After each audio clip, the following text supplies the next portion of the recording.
Lawn cotton के dresses में बाजुकात ये डिमांड रहती है कि गला चौड़ा रहे, उसकी डेप्थ भी हो।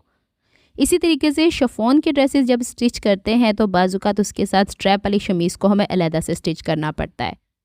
अब भले ब्रा स्ट्रैप्स हों या फिर शमीज़ की स्ट्रैप्स हों, इसे किस तरीके से बैलेंस किया जाए कि गला एग्जैक्ट अपनी जगह पे कांधे पे टिका रहे।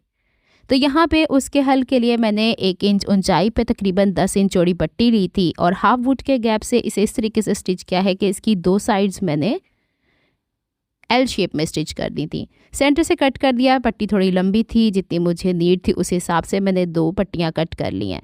जिस तरीके से हम डोरी पलटते हैं उसी हिसाब से हमें ये करना है, लेकिन ये बहुत बारीक नहीं होती। आपने इसे तकरीबन आधा इंच से 1 पॉइंट कम ही रखना होता है। बाज़ लोग इसे सुई धागे की मदद से भी कर लिया करते हैं, लेकिन बेहतर यही रहता है कि आप इसे कपड़े की मदद से बनाएं। अब इसका एक हिस्सा सिल चुका होता है, दूसरा हिस्सा आज़ाद होता है। ये 2 पट्टियाँ हमें शोल्डर की विड्थ के अकॉर्डिंग बनानी है। अब इसे स्टिच कहाँ करना है, उससे पहले इसे थोड़ा सा आयरन करके फ्लैट कर लीजिएगा, क्योंकि इसके ऊपर हमें टिक टिक बटन अटैच करना है।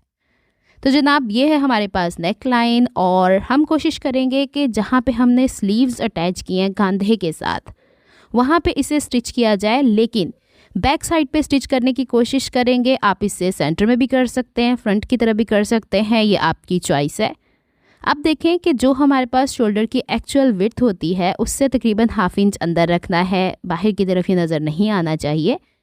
और जो आज़ाद हिस्सा है उसे हम शोल्डर की तरफ ले जाके इस तरीके से, जो सिलाई ऑलरेडी हमने स्लीव्स को अटैच करने के लिए कांधे के साथ लगाई है, उसके ऊपर इसे पक्का कर देंगे। अच्छा, इसके बाद मैं फिर इसे ओवरलॉक कर लिया करती हूँ पूरे आर्म होल को, डिपेंड करता है। फिर इस पर टिक टिक बटन इस तरीके से लगा दिया जाता है। इसी तरह की मज़ीद इन्फॉर्मेटिव वीडियोस के लिए आप हमें फॉलो कर सकते हैं। नेक्स्ट वीडियो तक के लिए अल्लाह हाफिज़।